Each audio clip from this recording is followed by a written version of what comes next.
Before we begin today's show, how does 25-year-old two-time MVP Giannis Antetokounmpo get drafted 15th overall in a weak draft class? Adrian Wojnarowski invests the twists and turns that led to a franchise and league-altering selection in 2013. It's a three-part series that tells this unique story and includes interviews with all the individuals close to the process, as well as a one-on-one sit-down with Giannis himself. Check out the Woj Pod special, The Giannis Draft, wherever you get your podcasts.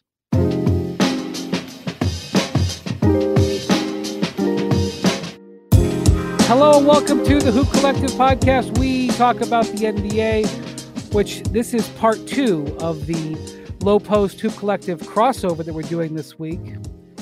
And we're recording this on Tuesday evening.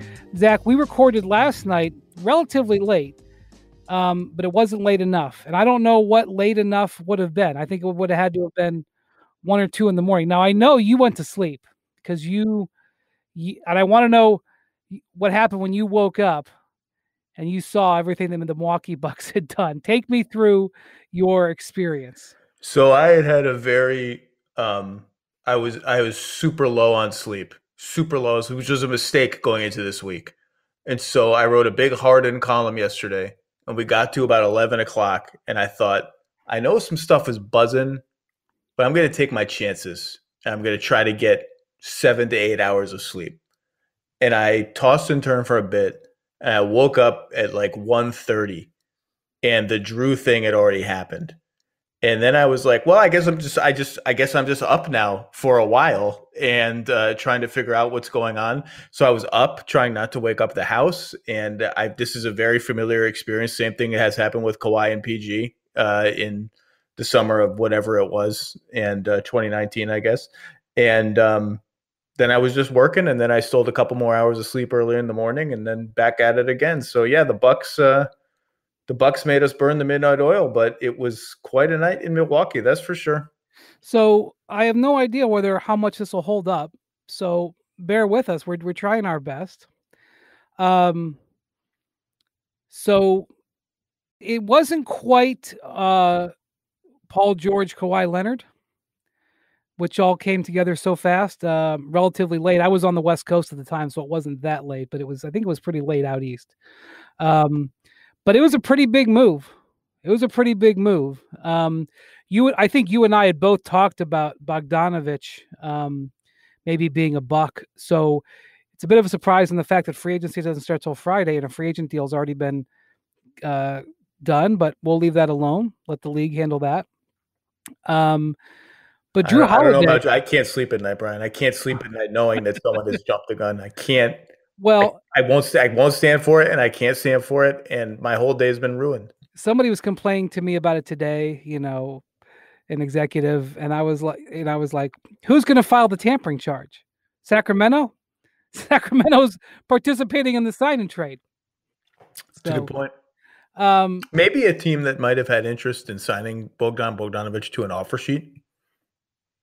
That's true. But I think you have to pay for a tampering investigation. You think it's worth it? You gotta really love Bogdanovich. And I do. I like Bogdan. And he, as you said, he has been one of the apples of their eyes in Milwaukee for quite a while now. Yeah. So the Bucks are operating with what's the correct verb? You're asking me for a verb? Or just have to ask me to name a verb? No. Yeah. Go. What's the correct verb for the way the Bucks are operating? They're operating under the belief that Giannis is going to resign. It is not 100%, but they don't do these deals unless they feel really good about it. They feel better about it now than they did before. And I think some people feel like these deals are being done to woo Giannis. I don't think that's happening, Zach. I think the Bucks are operating with knowledge. And they're doing these knowing that these players they're acquiring are going to be with them for the foreseeable future with Giannis alongside them. Whether or not that's a mistake, we'll see. But I think there's a lot of excitement in Milwaukee, and I think there's a lot of excitement within the Giannis group right now, and I think the momentum will continue. I think it's both. I would put it like this. The deals were meant they were operating with we've both written, I think, that the Bucks have been confident, and from my perspective almost startlingly confident about Giannis signing some kind of deal with them, whether it's the Supermax or something shorter, for quite a while now. More confident than I was, frankly. I didn't bet money, but I bet because I think you have to try. I bet very tentatively that he would not sign the Supermax this summer. What I meant by that was, and again, very tentatively, I said, I don't know what he's going to do, but you force a gun to my head, I would bet he doesn't sign the Supermax, the 5-year Supermax. But they've been confident he's going to sign something. I've taken note of that confidence. I've downloaded it for months now. I've digested it. But I also think that confidence was not anything close to certainty, anything close to 100%. And I don't think it precluded them from feeling we have to do something to up our confidence level from, let's say, 75% to wherever you think it is today, 90, 95, 85, 93.7. I don't know. So I think it can be both. I think it can be wooing, but wooing from a position of strength that was probably more confident than certainly I was and a lot of outsiders were. But I'm just saying, like, I see people saying, oh my God, they just traded all these picks for Jrue Holiday, who's got 1 year left on his contract, and Giannis has 1 year left on his contract. This could explode in their face. They just traded for Bogdanovich. He's going to be their best player when both these guys walk in a year. I suppose that's possible, but they are operating like A, Giannis is re-signing, B, Jrue Holiday, which he can't do until February. Jrue Holiday is going to extend. They believe that.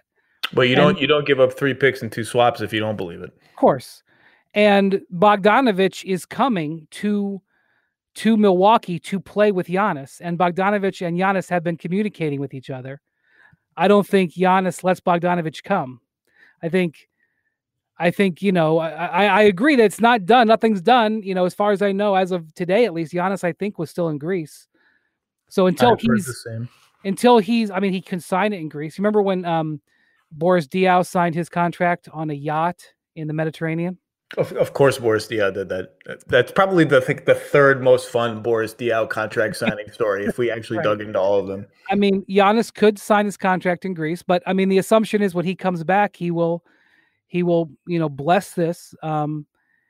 It's a hell of a move by the Bucks. Where do you think this team, before we know what the before we know what the Brooklyn Nets are going to be, when you look at this team, when you look at a starting 5 of,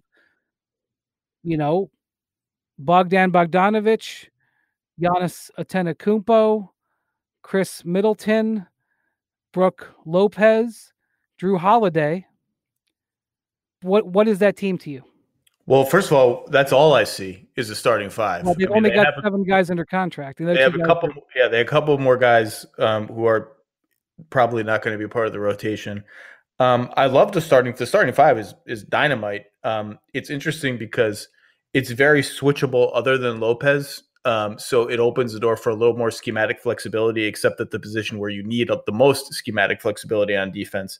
But, they're going to need another player or two to get to the Giannis at center lineups, which I think should be a big part of their rotation. They're obviously going to have, I think they have about $15 million.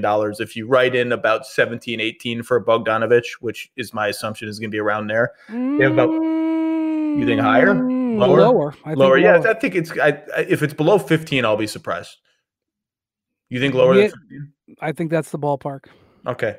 Well, whatever it is, they don't have much before they hit the hard cap, which now applies to them, about 15, 16, 17 million. And they got to fill a lot of spots. And it's interesting because they've upgraded their shooting. Although I think Bogdanovich in this role will be a very good shooter. I think Jrue Holiday is not as good a shooter as people think he is playing off of Giannis. He'll probably be a little better, obviously better than Eric Bledsoe. But they didn't get, Bogdanovich and Holiday are good creators, right? They're not traditional point guards, although that has been a role that Jrue Holiday has tried to be, teams have tried to shoehorn him into that role with not much success. I think he's more of a combo guard, better off the ball. So, when push comes to shove, Middleton, Bogdanovich, Holiday, they have a lot of good secondary third ball handler types. they didn't really get. I mean, this is why people were sort of fixated on the Chris Paul thing, which as I reported, as you reported weeks ago, like we both have reported this several times. I think there was never any traction to it. There was never any talks, really, to my knowledge. It was never a thing. Was never going to be a thing.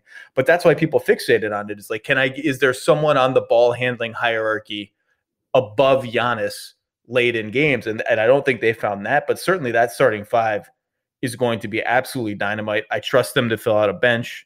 And they have some interesting options to do that. So, yeah, I mean, I think as of now, which is as of now really doesn't mean anything. You know, you mentioned what the Nets might do. Other teams will do stuff. But as of now, they probably enter, you know, at the same perch they stopped last season at, which is the favorites to get the number one seed in the East, which no one's going to throw you a party anymore if you get the number one seed in the East in Milwaukee. Right. So I will say this. They have some work to do on their roster. According to Bobby Marks, Bobby is planning on Bogdanovich to sign a contract that starts about $15 million a year, and that leaves them about $12.5 million left under the hard. The reason they're hard capped is because when you receive a player in a sign and trade, you are hard capped. So they have I think Bobby's numbers. I mean, hope I don't have this wrong. I think they have about $12.5 million. So they have to fill out a roster. They have to sign 6 players, I believe, for $12.5 million. And they need some depth there. So they're going to have to do some work. Pat Connaughton is a free agent. I think they'd like to bring him back, but you can't really pay him much more than the minimum. But the reason this is relevant. And by the way, a couple of teams with cap room have asked me about Pat Connaughton in the past 2 weeks in a way that leads me to believe that they're not opposed to paying him. Not a lot, but enough that it cuts deep into that 12 million. Not deep, but like enough that it's a fair 5, 6. I don't know what the number is, but let me tell you why this is remarkable. Because yesterday, Robin Lopez surprisingly opted out of his $5 million, which would have left them only $7 million to fill these spots. That's right. What do we think of that? Players don't make decisions like that typically unless they have something lined up that they like better. Or I guess there's always a chance that he loves Milwaukee. He loves playing with his brother. He'll do whatever it takes to be there. I don't really know. Okay. So anyway, they've got some work to do. But one of the things that I will tell you that, they did not trade for, Jrue Holiday has been an all-star. He is he's exactly the type of player they needed. He's not an all-star currently, but he's a very high character guy. But they have asked, if this doesn't work, they have assets that they could trade. So while they are hamstrung on future draft picks, Bogdanovich will be an asset. Middleton will be harder to trade, but he'll be an asset. If Jrue Holiday extends, he'll be an asset. So they're not locked into this roster. And I kind of like that just in case it doesn't work and they have to maneuver. Because once you trade, this is one of the things that, again, I was hard on the Lakers. They had nothing to trade last year. The Bucks will probably have not much small to trade, but if they had to do trades with any of these frontline guys, they probably could down the line. So I like that about it. I also think Bogdanovich is absolutely got a history of being nails in the clutch. His reputation in Europe is of an absolute killer under pressure. We didn't see it in the 3 years he played in Sacramento because he played in almost 0 high-pressure games. But go look at his EuroLeague and Team Serbia record. The guy delivers in the clutch. And I think that's underplayed. People don't know that about him. And if he brings that, he'll be extremely valuable because, let's just be honest, I don't want to be rude, but Eric Bledsoe is not known for delivering in that. Well, I'm a big fan of Bogdanovich. You don't have to sell me on Bogdanovich. He's a creative player. He's a smart, heady ball handler and passer. And as you said, he is fearless. He's got a little bit of nasty to him, which you need. I'm a fan. And actually, that part of the deal, I don't really have any issues with. I like Dante DiVincenzo. I think I'm probably a little lower on him than the Kings are and some other people who are fans of the deal from the Kings perspective or are. I think that's a totally fine transaction for the Bucks. I think Bogdan is a really, really good player. Also, the last time Jrue Holiday was in the playoffs, he was seen dominating Damian Lillard at both ends. And guarding KD, well enough that you asked Durant about Jrue Holiday, and I did for a Jrue Holiday profile, and Durant will perk up and look at you in the eye and start talking about like there are five dudes. I mean, not Durant's just one player, but there are like 3-4 dudes in this league who, when they're guarding me, I mean, I'm Kevin Durant. When they're guarding me, I actually take notice of who they are because they're giving me some issues or they're making me really a little uncomfortable, and he's one of them. And that right there is why I was high on these moves, because they got two guys. Granted, it wasn't Paul George and Kawhi Leonard. Granted, it wasn't Anthony Davis. They got two guys who I think materially help them in the postseason. They materially help them under pressure. They materially help them, at both ends. That's why I liked it. If you're a business owner, you don't need us to tell you that running a business is tough, especially these days. But you might be making it even harder on yourself than necessary. Don't let QuickBooks and spreadsheets slow you down anymore. It's time to upgrade to NetSuite. Stop paying for multiple systems that don't give you the information you need when you need it. Ditch the spreadsheets and all the old software that you've outgrown. Now is the time to upgrade to NetSuite by Oracle, the world's #1 cloud business system. NetSuite gives you visibility and control over your financials, HR, inventory, e-commerce, and more. Everything all in one place, instantaneously. Whether you're doing $1 million or hundreds of millions in revenue, save time and money with NetSuite. Join over 21,000 companies that are using NetSuite right now. Let NetSuite show you how they'll benefit your business with a free product tour at netsuite.com/hoop. Schedule your free product tour right now at netsuite.com/hoop. That's netsuite.com/hoop. In a time when self-care is more important than ever, every day is an opportunity to skip damaging styling tools and chemicals and focus on better hair growth from within. Nutrafol is formulated with potent botanicals to help you grow hair as strong as you are. It's a physician-formulated product to be 100% drug-free. They use natural, clinically effective botanicals for better hair growth through whole body health. On top of thicker, stronger hair without lasers or chemicals, Nutrafol's ingredients may also help you get a handle on better sleep, stress response, skin, nails, and libido. Who doesn't want all of that? When you subscribe, you'll receive monthly delivery so you never miss a dose. Shipping is free and you can pause or cancel anytime. Does it work? Yes. In clinical studies, Nutrafol users saw thicker, stronger hair growth with less shedding in just 3 to 6 months. Whether you're experiencing thinning or not, you deserve hair as strong as you are. Nutrafol can help you achieve your best hair growth naturally. You can grow thicker, healthier hair and support our show by going to Nutrafol.com and using the promo code HOOP to get 20% off. This is their best offer available anywhere, plus free shipping on every order. Get 20% off at Nutrafol.com, promo code HOOP. Their best offer anywhere, 20% off at Nutrafol.com, spelled Nutrafol.com, promo code HOOP for hair as strong as you are. One thing on Sac. I know their fans were disappointed. It's my understanding, and granted, Monty McNair has been there very shortly, their new general manager. It's my understanding that they are looking to make deals where they have guys who may be more expensive and they may want to get younger. We'll see what, right now, Buddy Hield's value isn't high.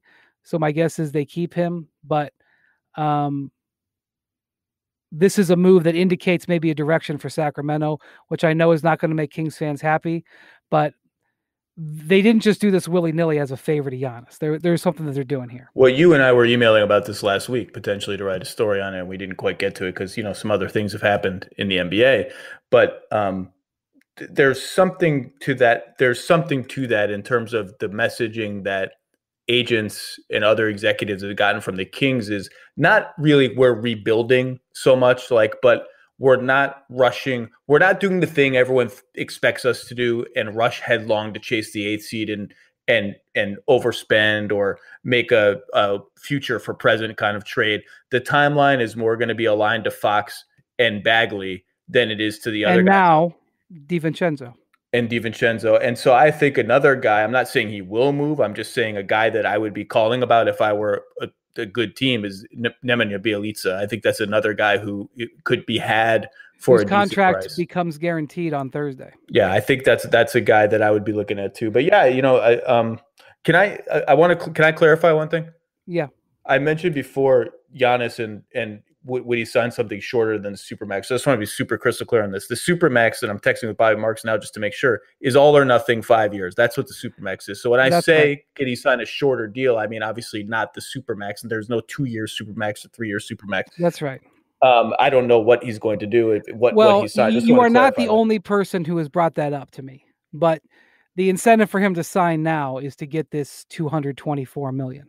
Oh, for sure. No, I talked about this with Simmons last week or whenever the hell he was on my podcast. I said, because Bill was very confident he wasn't going to sign that. And I said, well, look, there's something to signing a piece of paper that guarantees you $250 million today when when the other teams a year from now can offer you 4 years and like $90 million less than that or something like that. And you can make up some of that, but not all of it. And you can always demand a trade later. Like, I didn't think it was ridiculous out of hand for him to just want the security, because people look at these stars and say, well, look at what James Harden just did. He turned down a 2 year, $100 million extension. They don't need security. Their talent is their security, but still. James Harden will have made over $300 million by the time this current contract comes to an end. So just FYI on that.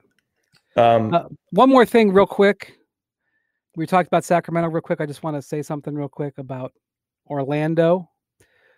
I feel Orlando is in the same boat. I know they squeaked into the playoffs last year.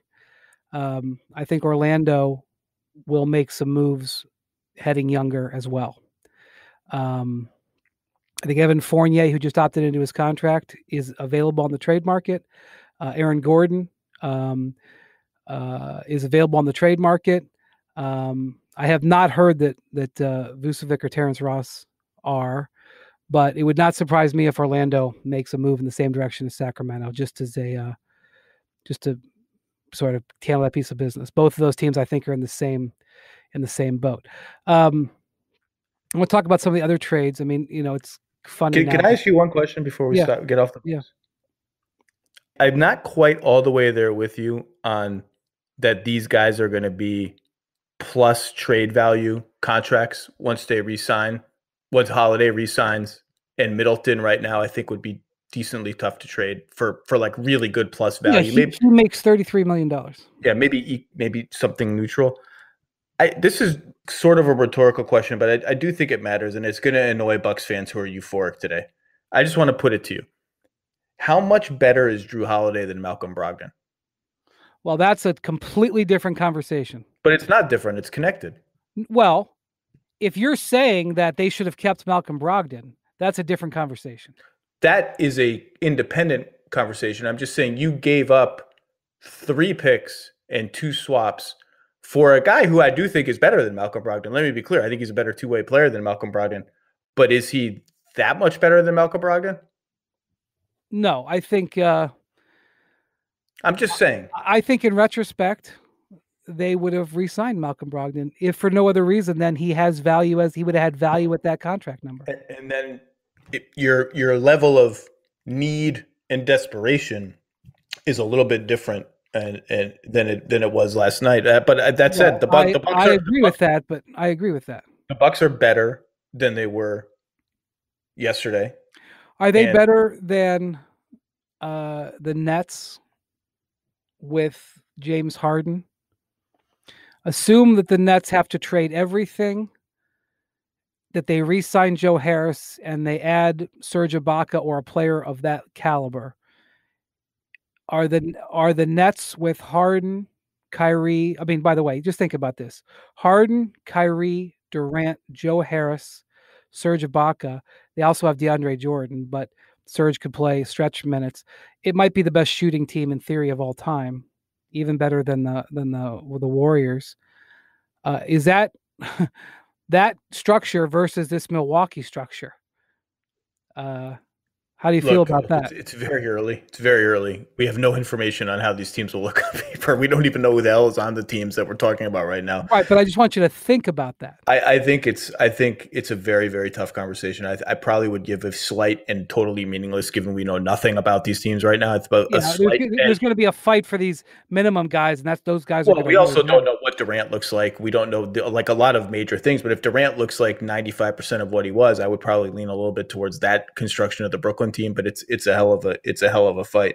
Yeah, I think the Bucks are better. And look, if this is what it takes to get Giannis to come back, then it's kind of like winning a championship almost. Like you just chalk it up. You just chalk it up. Yeah. So from what I understand, they were haggling over the swaps and the draft picks, and Milwaukee paid a little bit more than they wanted to.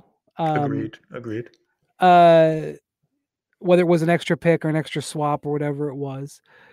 But if they do get Giannis to sign, it's a momentous accomplishment. Had they won a championship, would have just been like the sweetener attached to it, but they haven't. They've had disappointing years, and again, having somebody who was sitting there in Cleveland when this happened, with LeBron leaving after two similar type seasons, where they were so good and then were disappointments in the playoffs. It's not a championship, but it's just below to keep a two-time MVP. I mean, Giannis is the whole thing. Giannis is the arena, the restaurants outside the arena, the vibe. They haven't been to the finals since 1975, when Kareem Abdul-Jabbar was there. They haven't had a player of that caliber for 45 years. Well, I mean, he's been here for a few years, but 40 years it took them to get a player back of that caliber. Keeping him, even if it is for something shorter than another 5, is huge. And not only that, this season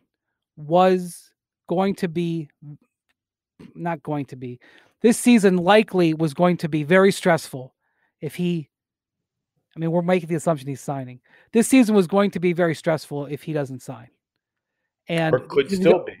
It could still be very stressful, but if he signs, it changes everything. And by the way, among the people it would have been stressful for, or could still be stressful for if he does not sign it, is Giannis himself, who has been the good guy, the white knight, the lovable dude, the guy who is trying to lift this small market team to the promised land, and all of a sudden would be asked every day about how you feeling? What do you think? Well, even if he wasn't asked every day, it would be discussed every day. Yes. Because I know that people have said like, he'll just say on the first day of the year, I'm not talking about it, but it doesn't work that way. And his teammates are on edge all season too. I mean, that's just how this works. Right. It's a story that they're going to be asked about every day. But yeah, I mean, like, look, if it gets him to stay, go all in and let's do it. I think they made themselves better. I'm not sure how much better yet. I'm still sort of digesting it all, because George Hill was a good player for them last year. Eric Bledsoe was a good regular season player. His playoff failures and struggles have been well documented. I get it. They have no depth. Maybe that's good for Bud to have no depth. They have to lean on the starters a lot more. I actually think that was a thought that crossed their mind in doing all of this. But I do think they're better. It remains to be seen how much better, but they are better. And this is a big moment for Jrue Holiday. This feels like the capper of his career. He gets traded from Philadelphia to trigger the process. Injuries dog him there, and then early in New Orleans, the Anthony Davis thing goes haywire. That team can never get healthy, whether it's Ryan Anderson or Eric Gordon or Jrue himself or Tyreek Evans or on and on and on. It's Tyreek Evans. It's just snake bit all the way through.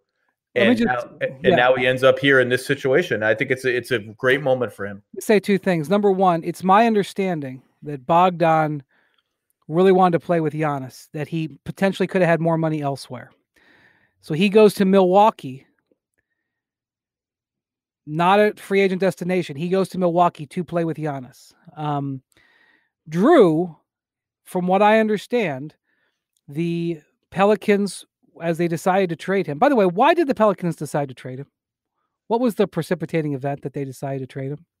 I don't know the answer. Well, I guess we'll hear from David Griffin eventually on that. Does it have to be one event? I think it could be a combination of lots of different things, right? Yeah. Last year, this deal ended up being hard on the Pelicans. The Pelicans, from what I understand, really wanted a top 10 pick in this draft. They had a guy that they liked, and maybe they will get that top 10 pick. It's not over, but they really wanted to get a top 10 pick for Jrue Holiday. And some of the teams that they were negotiating with for Jrue Holiday were out there trying to get a top 10 pick to satisfy them. And they couldn't get that pick. And I also think that they thought Brooklyn and Philadelphia would have some interest. Well, Brooklyn and Philadelphia have maybe bigger fish to fry, so their bids were maybe not what the Pelicans were hoping. They were talking to Denver. We mentioned on your pod last night that we thought Denver thought they had made a very compelling offer. But Griff ended up doing a draft pick deal, essentially. Now, I do think that he likes Bledsoe. I don't think he'll keep both Hill and Bledsoe. I think there's a market for George Hill. But it was kind of a rough deal for him to make. But from what I understand, Bledsoe's or Jrue Holiday had the freedom to talk with teams about whether he was willing to extend. And, there were certain teams that he wasn't willing to extend with. And him going to Milwaukee, I don't think it's agreed to. I want to be clear about that. And they really can't do it until February. But I think he is open to extending. Otherwise, I don't think they do this deal, no matter how many picks were. Clearly, and I think when you talk about what precipitated it, I think it's any number of things, from Zion and Brandon Ingram being much younger than Jrue Holiday to what turned out to be a great return being on the table. You're talking about 5 potential draft assets, and you can laugh about it and say, well, the Bucks draft picks are going to be crap as long as Giannis is there. But these picks are 3 of the 5 draft assets are 25, 26, and 27. Like, we don't know we don't know is the world going to be underwater in 2027? I don't know. 27, who knows? But what I'll say, just outstanding unprotected picks. That's a rough thing to have on your sheet. But what my point about all this is you have 2 guys who had options saying, I want to be in Milwaukee. I will go to Milwaukee. I see a future for myself in Milwaukee. That is not a minor feat. It doesn't get you 2 points on the scoreboard. It doesn't get you a bye into the second round of the playoffs, but that is not nothing. That is Giannis Antetokounmpo as a drawing card. That is, what do they say about star players? Come get guys to come play with you.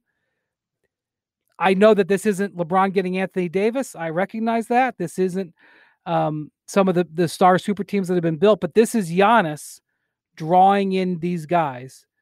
And they paid a pretty penny. They paid a premium for it. It wasn't like it was, they were coming for nothing, but there's something to be said for that before I move on. And I just want to say one more thing. One thing I've said from consistently, and I still believe it, is for all the noise, I've always said the most fun outcome for me as a neutral NBA person is for Giannis to stay in Milwaukee. I think these small markets have to have it's better when they have a chance. It's better when the talent is a little bit more spread out. It's better when a place like Milwaukee has a moment that lasts for longer than a moment, which this is now hopefully going to last for them from their perspective, hopefully. And as hokey and romantic as it sounds, the Dirk title and titles of that ilk are more memorable because he stayed in that city for his entire career and wanted to win there and gave everything to win there. And the fans lived and died with him and felt his failures and felt pain along with him when he failed and felt his triumphs when he triumphed. Like, it just is like that title to all NBA fans our age and probably 10 years younger stands out, not only because it was a one-time only thing, the Mavericks never won again, but because it felt cool. And I think that's what a Giannis title in Milwaukee would feel like. And I think that's healthy for the league, frankly. That's better. To me, it's healthier than him going to Golden State or him going to whatever super team you want him to construct. All right, I'll touch a few things here. Looking at some other things happen in the league. Sure. I think one of the most interesting things, you had the story today. Gordon Hayward was supposed to decide on his $34 million option for next season by 5:00 Tuesday. He and the Celtics agreed to push that back to, I think, 5:00 Thursday after the draft. Correct. Which leaves the Celtics the draft night to potentially move around using Gordon Hayward. What do you? I mean, it is not. I mean, it is a poorly kept secret that Gordon Hayward has been looking around at options for the last month.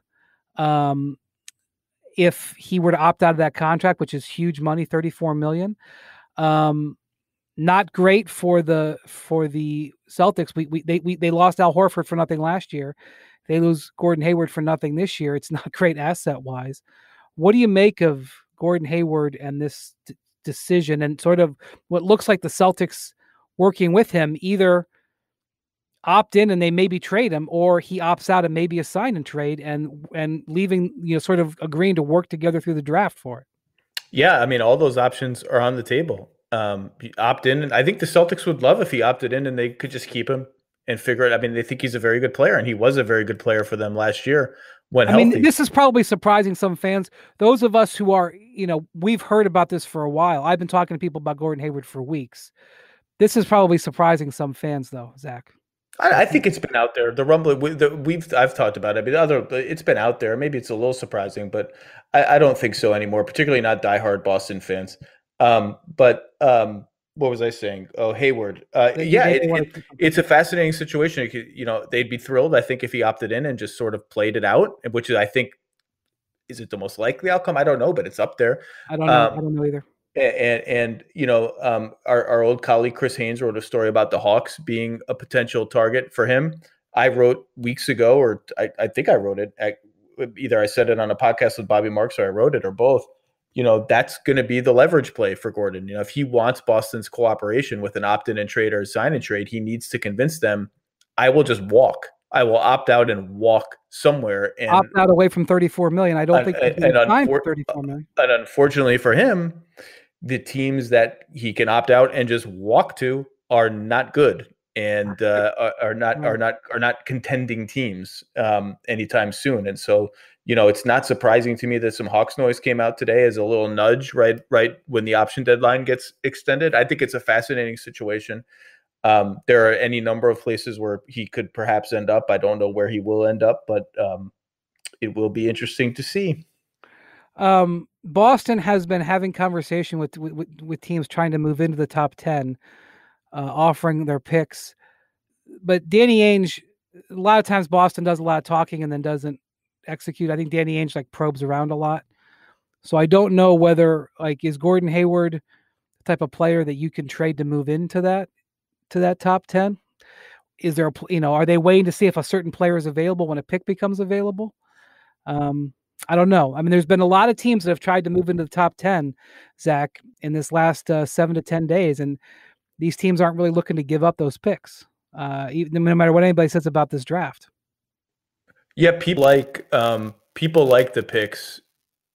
Nobody like the top 3 picks are there's been all this trade noise, trade buzz about them, but people like the picks sort of below that and are happy to have them. And so, yeah, I agree with you. I'm just going through the list of teams in the top 10 in my head, who would give their pick for Gordon Hayward. It's a tough match, particularly since a couple of those teams just have cap room to sign him if he wants to go there anyway. It's tough to find the right match. I can think of one that would give their top 10 pick for Gordon Hayward. Well, it's hard to trade for him because he makes $34 million. You can't just give your pick. But I can think of a team in the top 5 that could be very interested in Gordon Hayward. And who's that? Can you say them or no? The Cavaliers of Cleveland. Well, that's an interesting one because they were Andre Drummond opted into his contract. I have never gotten the vibes that, yes. Okay. So the deal you're proposing is Hayward for Drummond and number 5, or Hayward and 14 for Drummond and 5, something like that, right? That's right. That's an interesting one because Hayward for Drummond straight up is not something that I've ever gotten the understanding that Boston would do. They would need to be incentivized to do anything like that. Is 14 to 5? Is 14 to 5 enough of an incentive? Well, they have 2 other first round picks too. I mean, maybe not 14. But Gordon was famously a Cleveland target the first time around in free agency. It's a different front office. But I have heard that affection for him and his game remains there. That's an interesting one. That Hayward Drummond construction has been bandied about here and there. I have not heard that much momentum behind it. But you seem to be indicating there could be momentum behind it, which is interesting. Well, I think it depends on if the guy is available at 5 that the Celtics would want. Sure, it could be an on the clock thing. Yeah, so we'll see. Now, I am not a draft expert. I leave that to Gavoni and Schmitz. I will say that in talking to executives, the Chicago pick is a transformational pick for the lottery. People do not have a good feel for what Arturas Karnisovas is going to do in his first draft. There's a feel that Edwards, Wiseman, Ball may be in that order. Maybe there's a surprise, but I suspect in that order, or 1, 2, 3, people do not have a good feel for what Chicago is going to do at 4. They've just let 2 of their point guards, Shaquille Harrison and Chris Dunn, they did not qualify them. They're going to be gone. Not that you're not drafting a point guard because you've got those guys, but they are in need of a point guard. So some people believe that it could be Tyrese Halliburton there. But Chicago, people don't know what Chicago's going to do. And the teams behind them at 5, 6, 7, 8, their decisions will hinge on what the Bulls do. That's my read on talking to people. I don't know if you have anything similar. Well, I will say that my bet is Minnesota picks Edwards at 1. So I agree with you that that's the most likely. Most of the league feels that. But nobody's super comfortable. No, it's not a bet that I would bet a large portion of my life savings on or anything like that. Ball at 3 is interesting. That there has been a little more of that buzz in the mocks. Some of the mocks have him there now. There was a moment where a Okongwu from USC was maybe going to be the pick at 3. So we'll see. Charlotte is. So something interesting has happened with Okongwu, who played with the Ball brothers at Chino Hills in California. There was a lot of momentum for him, and there's been some medical stuff that has been out over the last week. Some people say that is not a big deal. Somebody's just trying to put up a smoke screen, but Okongwu has been sliding around because of that. So I don't know what's true, but yeah, no, Chicago's been a mystery, and what they do it for is going to obviously have a huge trickle down effect, and no one can figure out what they will do it for. So that's part of the reason why draft day is always such a fun day. The stress of daily life in 2020 is weighing on all of us. Whether you're an elite athlete or just a regular person trying to get through the day, muscle pain and muscle tension is a real thing. That's why there's Theragun, the handheld percussive therapy device that releases your deepest muscle tension using a scientifically calibrated combination of depth, speed, and power. And now, it's as quiet as an electric toothbrush. That's because the all-new Gen 4 Theragun has a proprietary brushless motor that's so quiet you'll wonder if it's even on. And it'll soothe your aching muscles with Theragun's signature power, amplitude, and effectiveness. Try Theragun risk-free for 30 days. There's no substitute for the Theragun Gen 4 with an OLED screen, personalized Theragun app, and the quiet and power that you need, starting at only $199. Go to Theragun.com/hoop right now to get your Gen 4 Theragun today. That's Theragun.com/hoop. Theragun.com/hoop. All right, moving off the draft, I wanted to know how you felt about a trade that got sort of overwhelmed last night, but I felt was an interesting trade. Both the reason Houston did it and what you thought about the price, but Trevor Ariza and 2 first-round picks for Robert Covington. I didn't mind it for either team. I thought it was fine for either team. I mean, I had a quick reference to the Blazers on the podcast we did last night, where I was bullish on them making a move to fortify the power forward spot. That's true. You did hit that one, and we also talked about if Covington potentially coming available. So we actually maybe sprinkled past that. Yeah, I didn't necessarily expect it to be Covington, but 2 firsts is a lot. But Ariza, you have to kind of assume is on his last legs, right? Robert Covington is in his prime. He's on a great contract for 2 more years, 12.1, 12.9. The last of that Philly extension. So what is Portland picking? 16 in the draft tomorrow, and then the 2021 or what the next pick after that, whatever it is. That's a fair price to me for that kind of upgrade. And for Houston, it's not like killer draft equity. I mean, you gave up Capella and a pick to get Covington. It's not killer draft equity, but it's also not bad. And like Robert Covington is not. It's possible the Bucks did, or the Pelicans didn't get a great pick in the Jrue Holiday bonanza. They could all be picks in the 20s, right? Like sometimes you just don't get great picks for people. And I thought that was a decent return for Houston and a team that desperately just needs to not be completely hamstrung when it comes to their picks because of all the stuff they gave up for Russ. So I thought it was fine for both teams. It didn't. I actually think it's exciting for the Blazers, to be honest. I think he fits the Blazers really well. Their defense was awful. He can shoot threes. He can play off Dame and CJ. Doesn't need the ball at all. I have said before, I think Robert Covington, during the peak Robert Covington frenzy, had become fairly overrated. And the book is out now that he's not a great one-on-one defender and maybe not even a good one, but he's an elite team defender who's blocking shots like a center in Houston. His 3-point shooting is not what I think, again, the analytics people have cracked it up to be, but he's a good player who fits their team. And the Blazers, we'll see what else they have cooking this offseason, but they're a good, solid team, and you get them, one of the favorites above them in the Western Conference gets them in the second round or something and takes a sprained ankle or suffers a Damian Lillard multiple game eruption. Like, they're a problem. So Houston, I don't know if this necessarily is like, okay, we're definitely trading Harden, but it was a move that I'll bet that I wasn't sure they were going to make at the start of the week. I'll put it that way. At least not for Ariza. They could have traded Covington, but not for Ariza and picks. Yeah, everyone wanted to make it the first domino. Maybe it is. Maybe it's just like, we got to get some picks in the door. This guy's not a part of we're not playing the micro ball anymore. Let's just get some picks. So, yeah, for sure. They don't have picks.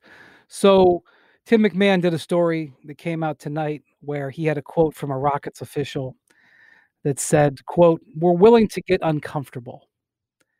In other words, just because Westbrook and Harden have made trade demands doesn't mean that we're going to acquiesce, and we don't have a problem with them coming to training camp, even if they're not happy. I will say this: the Rockets are elite. And even though Daryl is gone, so there must have been backups helping him out with this. The Rockets are elite at shaping the narrative. That's a kinder way of saying spinning. I think leaking that Harden turned down a 2-year, $103 million extension was a shrewd move. This quote is setting a tone, not only sending a message to Harden and Westbrook, but also sending a message to a team out there that thinks it's going to catch them in some sort of distress deal. I'm not sure they can spin their way out of this situation, but yeah, that's cool. Like, that's all cool. I don't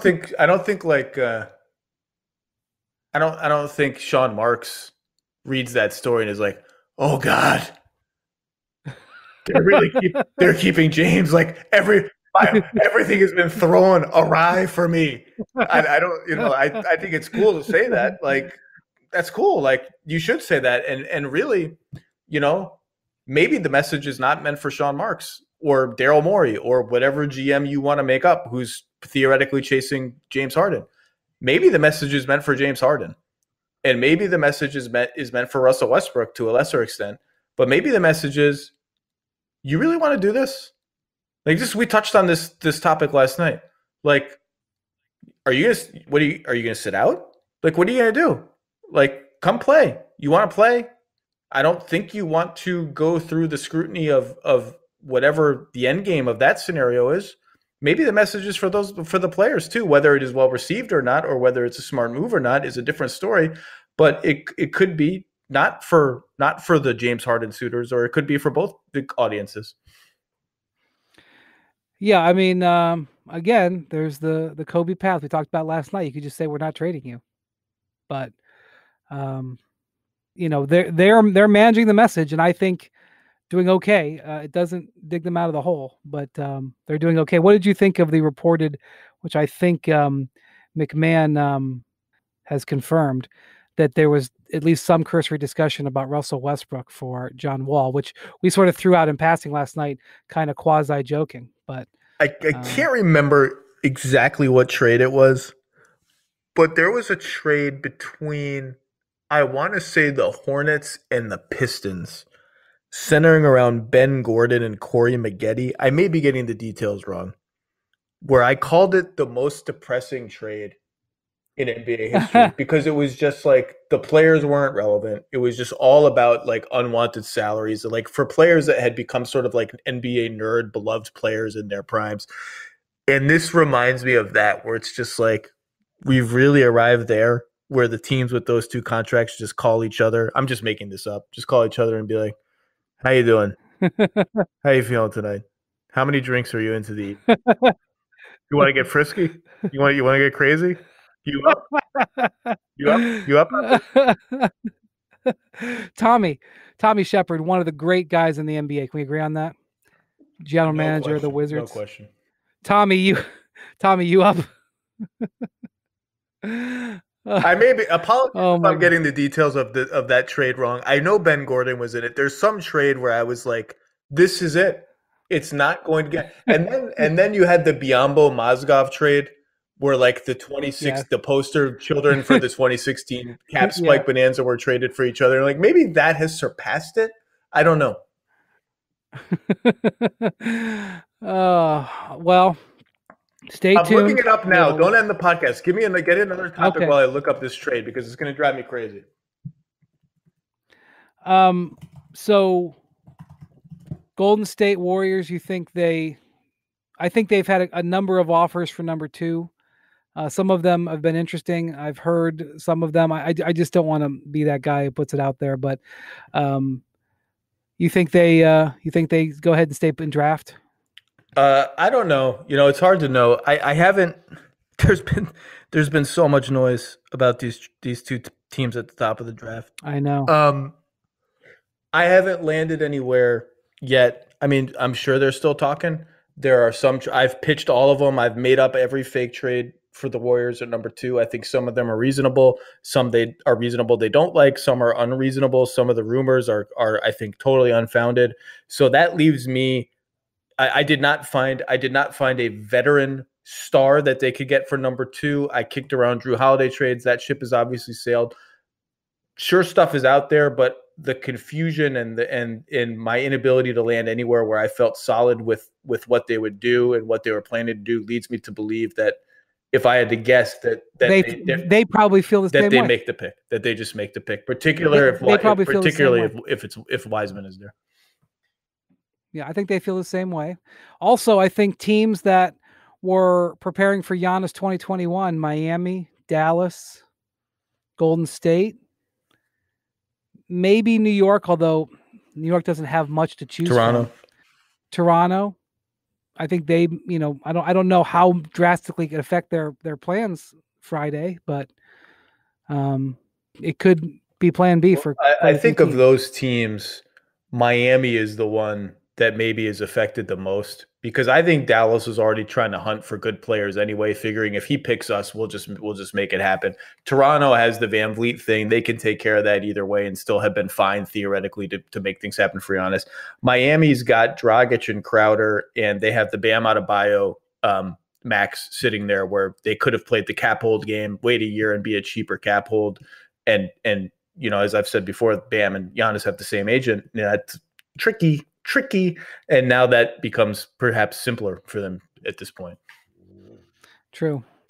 All right. Well, I don't know whether tomorrow will be super interesting or not. I 7 or 8 days ago, I felt like there was going to be a lot of action on draft night, but we've had so much happen And who knows what will happen I feel like as soon as we wrap this, stuff will start to happen. If it does, let's just jump back on. If it happens before 11, it's 10 right now. If it happens before 11, and just for the record, in June 2012, so probably at the draft, the Charlotte Bobcats,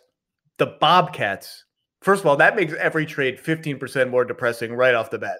The Bobcats acquired Ben Gordon and a top 14, a protected pick that became less protected as the years went on, in exchange for Corey Maggette, who went to the Pistons. And the pick became Noah Vonleh to just circle out the cycle of depression.